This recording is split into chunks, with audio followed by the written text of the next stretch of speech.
Welcome to the Ashes into Beauty podcast with your host, Stephanie Marie Laswell, divorce concierge at The Divorce Life. Hello, my dear friends. It's Stephanie Marie here, your go-to thinking partner for divorce. I am so excited to have our guest, Sarah, here with us today. She has some exciting things to talk to us about, but she is going to share her Ashes into Beauty divorce story with us. And I just want to forewarn you that you may be triggered in this conversation today. So if that happens, just take a step back, take a deep breath, check your mindset. It's okay. And we really hope that you'll be able to continue to listen to the whole podcast, because I believe that you will gain some very encouraging, insightful information from Sarah today. And with that, we're just going to go ahead and jump right in. Thank you for sharing your story with us, Sarah, and being here. Well, thank you so much for having me. I'm honored to be here. Yes. So the first question I like to just dive in and ask is, tell us about what your ashes were from your divorce. Right. So I think we all who've been through it can agree that divorce, even in the most, friendliest and happiest situation between the parties, is not a good experience, right? Unfortunately, my divorce was even messier. I'm a survivor of domestic violence. So I was a completely different person through that relationship and upon separation. So what's really happened for me is I feel like I've just become a lot stronger, more independent, and I've really learned how to use my voice, which is one of the things that I lost during that relationship. And you've been divorced for 3 years, is that right? Well, so we separated in 2017, but it was a long, messy divorce. And so we didn't actually finalize until May of 2019. Oh, wow. Yeah, that is a long time. I'm sorry. Did COVID have an effect on that, or? It was actually pre-COVID. Oh, okay. So he just likes to argue a lot. High conflicts, huh? Yes. What were the biggest obstacles that you had to overcome to start your healing journey and, for that transition of divorce and all of that? So for me, it's co-parenting. My children are my world. They mean everything to me. And I've basically built my life around them. I built my businesses around them so that I can make sure that I'm there for them while they're young, right? So having to co-parent in a very difficult situation was definitely the hardest thing that I've ever had to do. And learning, I went to a lot of classes and a lot of different trainings in order to learn how to do that with a high conflict party on the other side. Yeah. So that overcoming that transition of parenting from co-parenting together in the home to just single parenting or solo parenting, and with a high conflict personality. Yes, it was a lot. Yeah, for sure. So how did you receive a lot of support from your family and friends, or were you kind of out there all alone just trying to figure it out? So I am very lucky. I had been isolated because of my situation for a long time. But when I came out of it, I was lucky to have a lot of family and friends who support me. And the more that I've been vocal about the things that have happened, the more support I'm finding. Awesome. Right. And also, we have resources here in Oklahoma that have been amazing for me and my family as well. That's awesome, because that's not always the case with DV situations. Sometimes the victim and the family, the kids, are often sometimes to blame, and people don't always understand those situations and why did it take you so long to leave. And it is such a cycle that you lose yourself in those situations, and not everybody can have understanding or empathy for that. What do you think it is that we can do to kind of rally around divorcees and help them have their dignity and respect, and what services can we do better at providing for them? I think support is crucial, not just in DV situations, but in any sort of divorce situation. I find that people have a tendency to ask why, or, oh, things were so great. Why did that happen? Right. And I understand the curiosity behind that. But as the person receiving that, that can be a hard message to hear. Right. So I understand, I know you're going through a rough time. How can I help? Would be a much better reaction for someone, experiencing divorce. Yeah.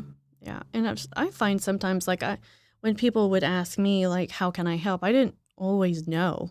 I didn't always have that answer. And so I've heard, I don't know where I heard this tip, but when you do think of things, make a list of tangible ways people can help, because I truly find that people do want to help, but they don't always know how to help unless you give them something very specific. And so that's a good way of being prepared for those questions so that you can actually have something to offer when they are offering support. I've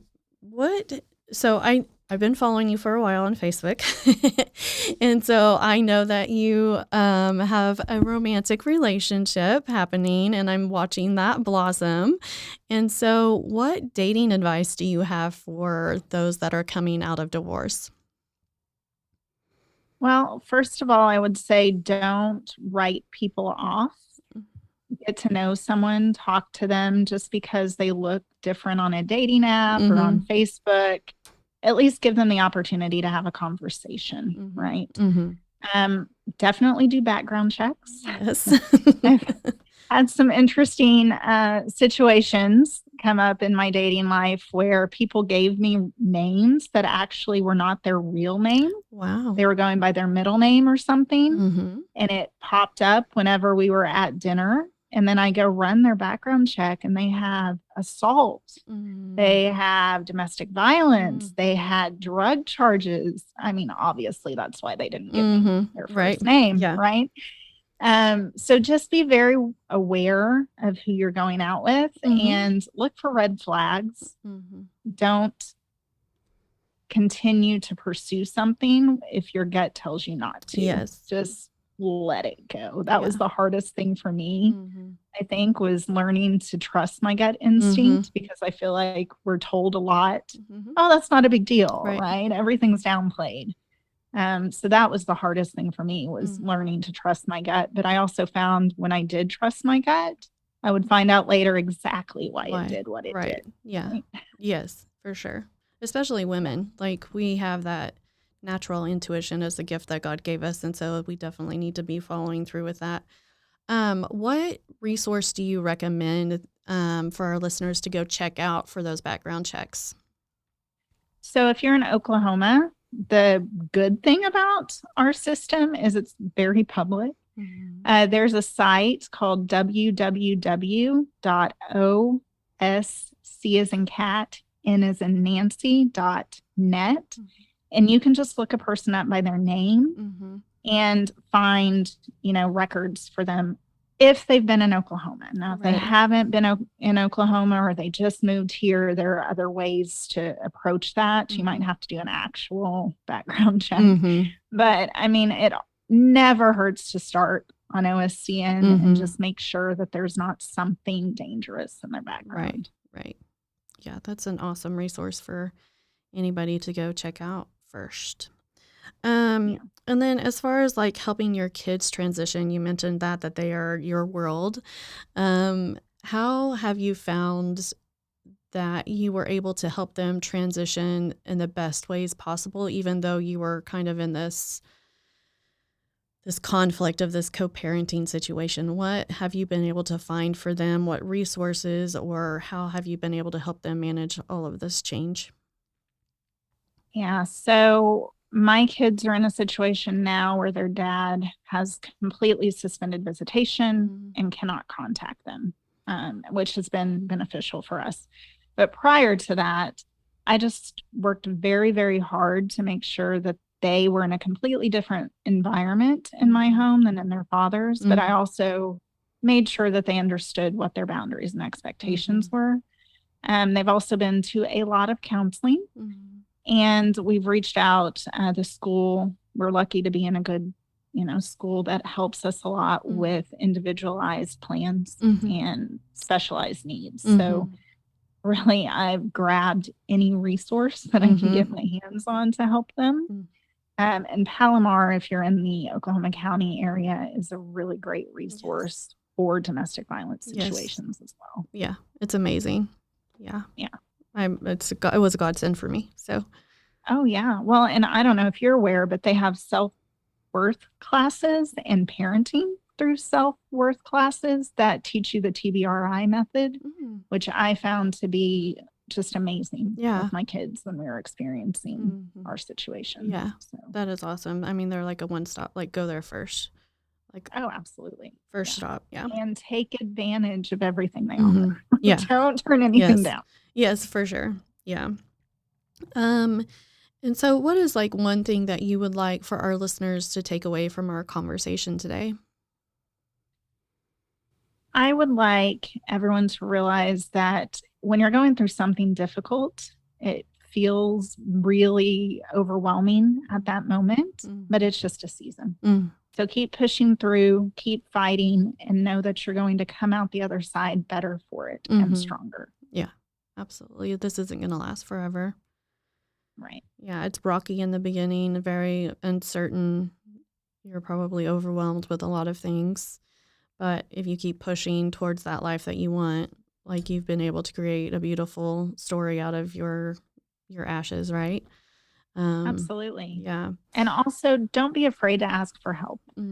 I think a lot of us are taught not to do that, to kind of hold on to our problems and not let people know about that. But people are there to help and they want to help, and they can be amazing resources. So let them do that for you. Yeah, that's probably one of the things that I did. I'm the oldest of 3, and I think so I come with like high responsibility, and I just kind of tried to pull my boots up, and just like grudge through on my own. And it wasn't until I realized that I couldn't do it on my own that's really when shifts started happening, and then that I wasn't as stuck anymore when I reached out for help, because we do need each other, and you aren't alone.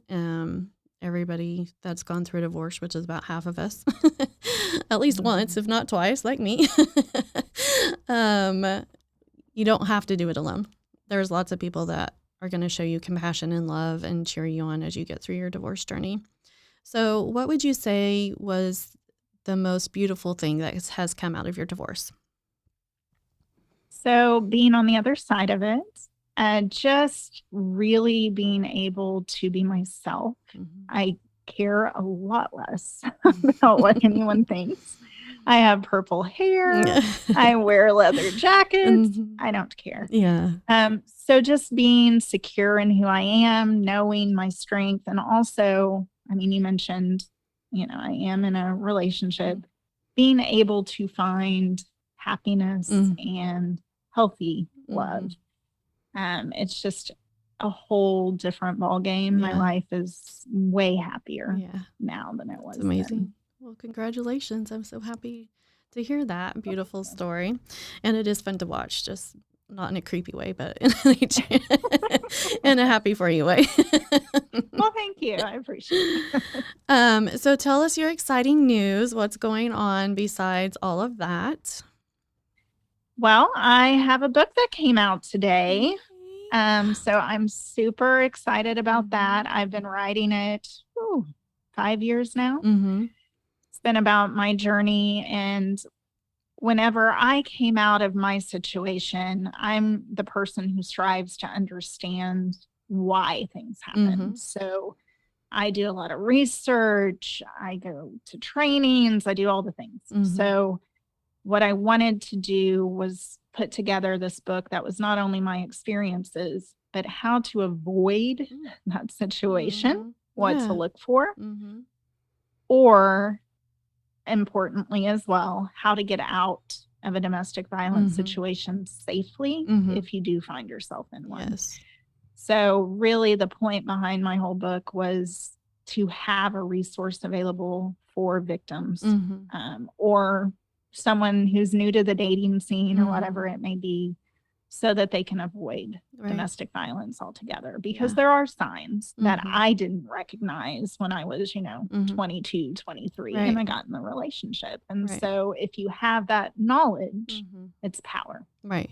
Absolutely. You don't know what you don't know until you've been through it. And that's any situation, right? And so when we have gone through situations and we can share what we've learned, it's just a gift that we can give to the world. And so thank you so much for sharing your story and helping us know how to have awareness and what we need to look for. I think that's very powerful and just another beautiful piece of your story, right? I don't know that it's all beautiful. Well, right. But it feels good. I mean, for a long time, I was scared to talk about things. And I really found power in using my voice. Yeah. So both for my benefit and for the benefit of others, I'm glad that I've kind of seen this through and went through with it. Yeah, absolutely. So how can people find your book? Okay, so my book is The Monster in My Home, Surviving Evil.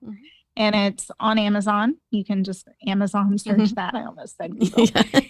And it's also on Smashwords. So it was released today. Yay. And it's all ready to go. So all you got to do is search me up and it'll be there for you. Perfect. That's awesome timing. And we'll have all the resources that Sarah has mentioned, as well as her book. We'll put those all in the show notes so that you guys can easily find her. And then do you have an event coming up that you'd like to invite us to? Yeah. So October 22nd is the book release, and I'm having a little party to celebrate that at the Cove in Bethany from 3 to 5. So I would love to see anybody there. It's also a silent auction for Palomar. Oh, awesome. So we have some items that were donated by local businesses in order to raise some money for Palomar. Oh, awesome. And if you find the event on Eventbrite, you can actually directly donate. So I think we're up to about 200 in donations. Awesome. I'm excited. Yeah, that is exciting. You've still got plenty of time. That's 2 weeks out. So you've got time to, I feel like this last couple of months has just flown by. So for me, I'm like, oh my gosh, it's almost here. Yeah. Exciting times. Well, I am so excited that you were able to come on and share your story and your book release and all of the great things that you're doing. And I look forward to just seeing more great things come from you. And thank you so much for sharing your story. Well, thank you for having me. I've had a great time. Yeah, well, good. All right, friends, thank you so much for tuning in and listening. And because you have listened, you are officially a friend of the Divorce Life. I would love to hear from you. What comments, what thoughts, what do you want to hear more of? What do you need as you're going through your divorce? I am here to be your local resource. Do good, do no harm, and radiate love. Talk to you next time. Bye. For more information on services or divorce resources provided by The Divorce Life, you can follow me on Facebook or Instagram or find us at www.thedivorcelife.com. Thank you for tuning in and listening, and a big thanks to my producer, Jazz, at the Possibilities Podcast Center.